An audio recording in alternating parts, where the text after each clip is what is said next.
এই আজি দুপৰীয়া কাৰণে খানা গাখীৰৰ পনীৰ কিনি আনিলোঁ আধা কেজি, তাকে কাটি থালত ৰেডি কৰি থলোঁ।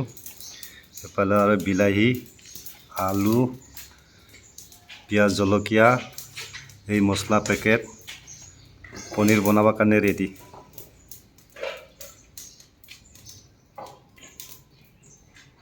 এই পনীৰটো আগতে ভাজি লৈ লৈছোঁ।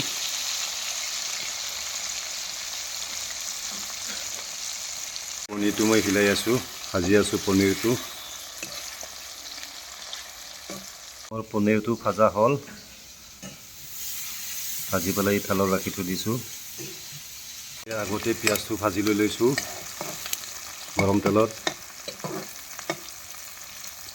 আলুটো লগতে ভাজিছোঁ পিঁয়াজৰ লগতে আলু ভাজা, পিঁয়াজ ভাজা, বিলাহী ভাজি লৈছোঁ আগতে। বিলাহীটো গুড়া কৰি ল'ম আগতে।